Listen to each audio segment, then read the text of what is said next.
Alors, que ce soit le désordre aujourd'hui, je crois que c'est pas niable. Désordre des monnaies, désordre des cours des matières premières, désordre des marchés boursiers et désordre maintenant de l'économie réelle. Donc l'urgence de définir un nouvel ordre, c'est quoi?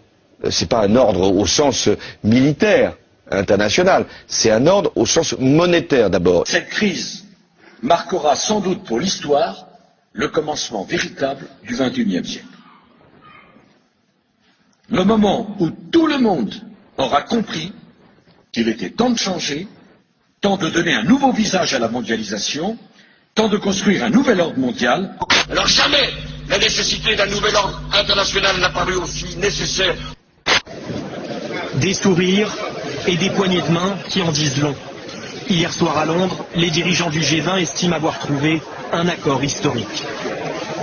Un nouvel ordre mondial émerge et avec lui, nous entrons dans une nouvelle ère de coopération internationale. Mais en même temps, ne nions pas que nous avons besoin d'une gouvernance mondiale.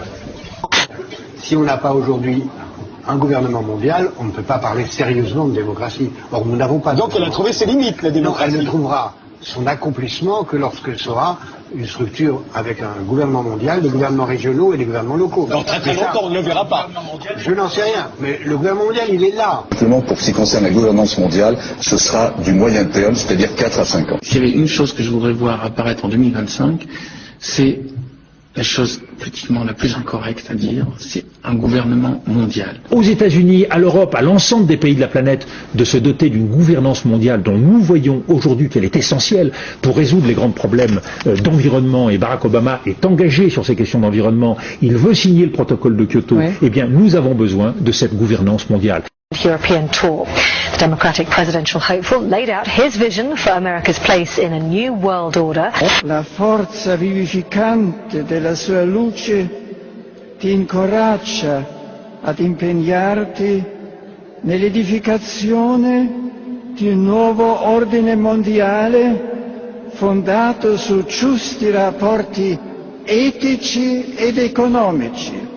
Je crois que c'est l'un des Rothschild qui a dit un jour: celui qui contrôle la monnaie d'une nation contrôle la nation. Parce que lorsque vous contrôlez la planche à billets, lorsque vous contrôlez les devises, vous avez le pouvoir de dicter sa conduite au gouvernement qui réagit aux pressions financières.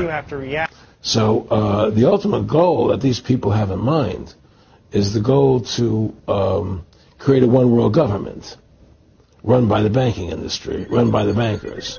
And they're doing it in sections. The European currency, the euro, and the European Constitution is one part of it. Now they're trying to do it in America with the North American Union, right? And they want to create a new currency called the Amero, right? And the whole agenda is to create a one world government where everybody has an RFID chip implanted in them. All money is to be in those chips, right? There'll be no more cash. And this is getting me straight from Rockefeller himself. This is what they want to accomplish. And all money will be in your chips. Anytime you have money in your chip, they can take out whatever they want to take out whenever they want to. And if you're like me or you, and you're protesting what they're doing, they can just turn off your chip. And you have nothing. You can't buy food. You can't do anything. It's total control of the people. Parce que sur les objets on connaît, mais sur les organismes vivants, que ce soit les animaux ou les êtres humains, qui pourront avoir une puce électronique implantée dans le corps. Avant de parler de l'implantation de l'organisme vivant, il faut regarder tout ce qui va se passer aussi sur les moyens de paiement et sur la surveillance même dans la vie quotidienne de nos enfants ou de nos petits-enfants. We have before us the opportunity to forge for ourselves and for future generations a new world order. A world where the rule of law, not the law of the jungle, governs the conduct of nations. When we are successful, and we will be, we have a real chance at this new world order, an order in which a credible United Nations can use its peacekeeping role to fulfill the promise and vision of the UN's founders. Le nouvel ordre mondial se tient ici, aux Nations Unies. C'est un gouvernement mondial. Ein Volk, ein Reich, ein Führer. soit un peuple, une patrie, un chef. C'est par ces mots que Rudolf Hess a annoncé Adolf Hitler. C'est le rêve d'Hitler devenu réalité, c'est un cauchemar. C'est la pierre tombale de la souveraineté des nations. Ce bâtiment n'aurait jamais pu voir le jour sans l'aide de la Première et de la Seconde Guerre mondiale.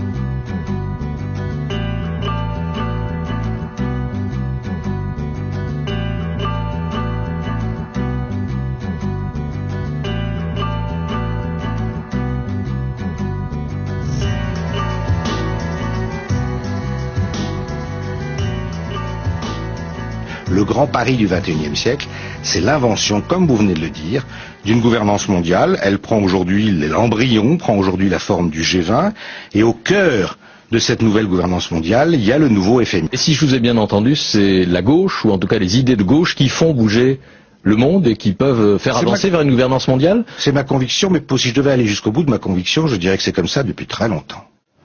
Et Volton? Oui. C'est une idée de droite, la gouvernance mondiale. Vous trouvez? Très bien. Pourquoi c'est une idée de droite alors? Parce que c'est en fait c'est un espèce de pouvoir quand même énorme où l'individu et les nations n'ont plus donc les nations qui élisent leurs dirigeants n'ont plus grand chose à dire. On pensait que c'était complotiste de le dire il y a des années, mais aujourd'hui tous les leaders mondiaux, quand vous écoutez, parlent du nouvel ordre mondial, du gouvernement mondial, et disent que c'est souhaitable, et disent que c'est la solution à la crise, qui d'ailleurs crée eux-mêmes et aggrave eux-mêmes, pour justifier comme solution le gouvernement.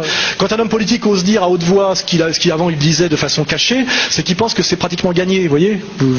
Vous annoncez que vous allez faire quelque chose parce que vous avez déjà tout verrouillé, sinon vous le dites pas. Dans le business, c'est comme ça. Donc, je pense qu'il faut viser le gouvernement mondial comme une stratégie. Et d'ailleurs, quand les gouvernements parlent du G20, c'est une illusion, une sorte de retard avant le gouvernement mondial. On va vers ça. Est-ce qu'on ira à la place de la guerre ou après la guerre? Je ne sais pas. Mais c'est ça qu'il faut viser. Et l'Ukraine, on est au bord d'une... On est absolument au bord de la guerre mondiale. De la guerre mondiale? Oui, parce que pour moi, enfin, je parle sous le contrôle des spécialistes, mais nous sommes dans une guerre civile, dont, à mon avis, on n'aurait pas dû se mêler. Une guerre civile entre les Russes pro-russes et les Russes différents qui sont en Ukraine, une partie des Ukrainiens. Et cette guerre civile peut, si on s'y laisse entraîner, conduire à une guerre mondiale. Absolument. Même si on peut imaginer, rêver d'un Jérusalem devenant capitale de la planète qui sera un jour unifié autour d'un gouvernement mondial. C'est un joli lieu pour un gouvernement mondial. Et je peux vous dire une troisième chose. On ira ensemble vers ce nouvel ordre mondial. Et personne, je dis bien, personne ne pourra s'y opposer. Et le doute grandira si les Français ont le sentiment qu'on leur cache quelque chose.